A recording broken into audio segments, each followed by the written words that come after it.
നീ പോല നീ ഇല്ല. You are not going.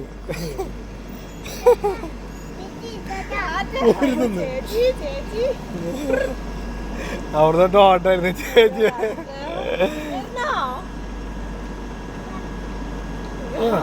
എടി വേണ നീ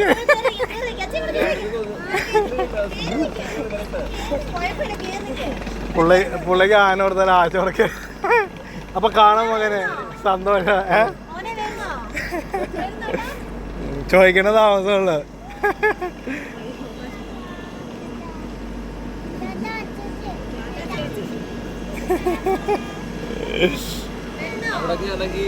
പിന്നെ എറണാകുളത്ത് പോകുന്നിടത്ത് 10 മിനിറ്റ് 10 മേളിൽ പോയി. കുഞ്ഞു കുഞ്ഞു കാറ്റടിക്കുമ്പോൾ നെക്സ്റ്റ് ടൈം. ഓക്കെ,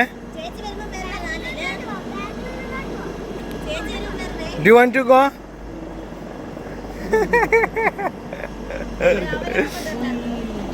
രണ്ടിൻ്റെ അവിടെ നിന്നോ? രണ്ടിൻ്റെ അവിടെ നിന്നോട്ടെ, കുഴപ്പമില്ല.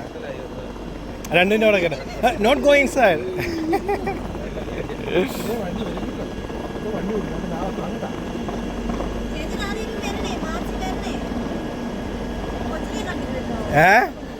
അയ്യോ, അതിനെ കൊണ്ട് പിന്നെ ഇത് മൊത്തം എടുത്തു നടക്കേണ്ടി വരും. അവൻ കിടന്ന് ഉറങ്ങായിരുന്നു. എന്താ പോലെ ഇതിന്റെ ഫ്രണ്ടിൽ പാർക്കിംഗ് ഉണ്ട്. ഇവിടെ മൊത്തം പുതുക്കി പണിത്.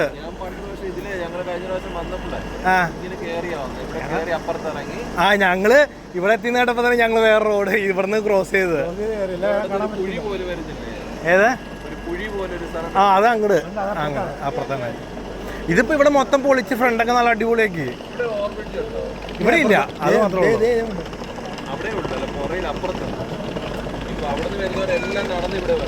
ഇവിടെ വരണ.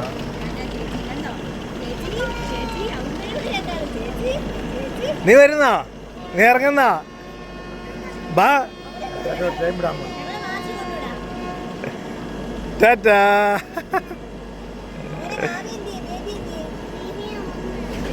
ഇറങ്ങാണ്. Bye bye, next time. ഓക്കെടാ.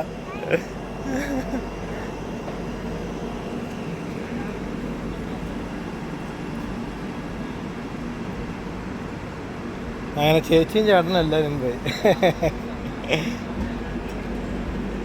ഓ, എത്ര നാളായി ട്രെയിനിൽ കയറിയിട്ട്? എത്ര നാളായി എന്നറിയാം ട്രെയിനിൽ കയറിയിട്ട്?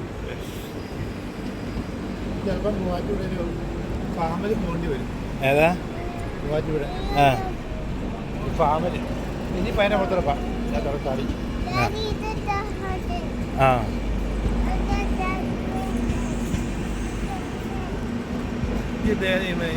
ഇയാള് പറഞ്ഞു, എന്നോട് പറഞ്ഞു ഫോട്ടോ ഇട്ടത്.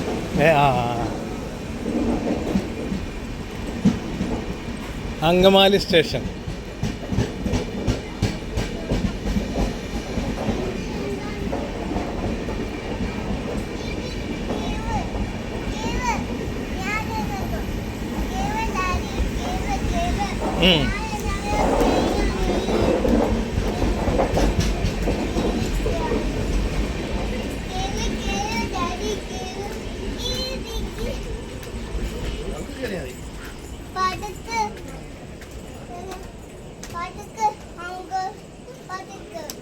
പതുക്കല്ലേ, പതുക്കെ. ആ,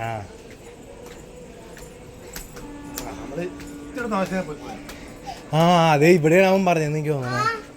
ആ, അതെ, എല്ലാരും ഇവിടെയാണ് മാറി കയറുന്ന സ്ഥലം. താഴേക്ക് അങ്കമാലി സ്റ്റേഷൻ്റെ ഫ്രണ്ട്. എത്ര നാളായി പണി തുടങ്ങിയിട്ട്? ഇപ്പം ഇനിയും തീരാണ്ട് പണി.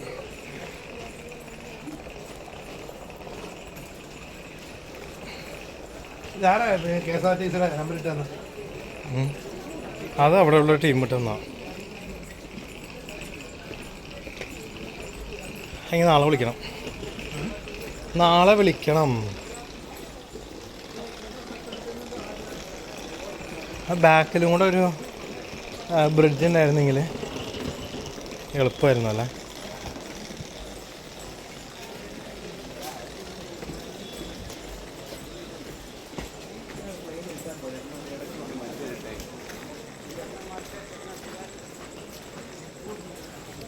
ഇപ്പം അങ്കമാലൊക്കെ എന്തോരം ആൾക്കാർ ഇറങ്ങാനൊക്കെ ഉണ്ട്.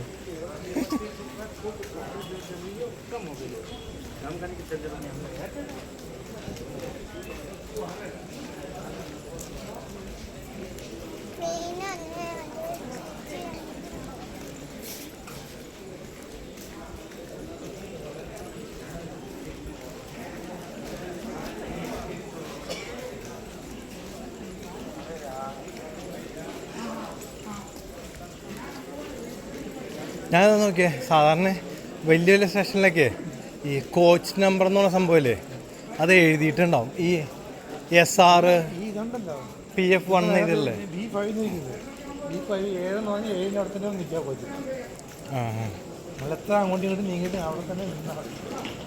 ഞാൻ ഈ SR എഴുതി വെച്ചിട്ടുണ്ടോ ഈ digital.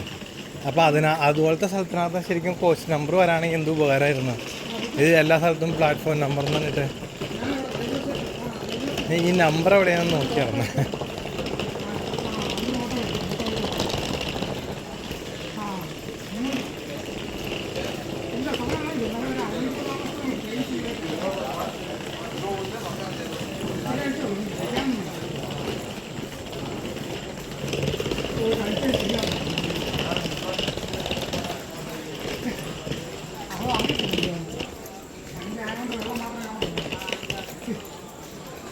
Welcome to Angamaly station.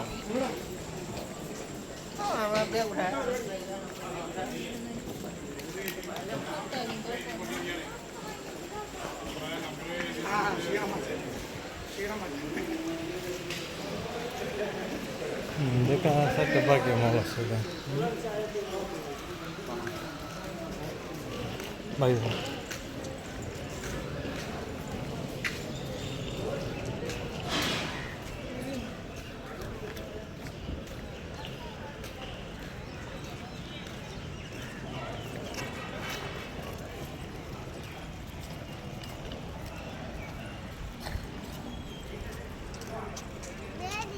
ആ ഏതാ കാറ് പൊളിഞ്ഞത്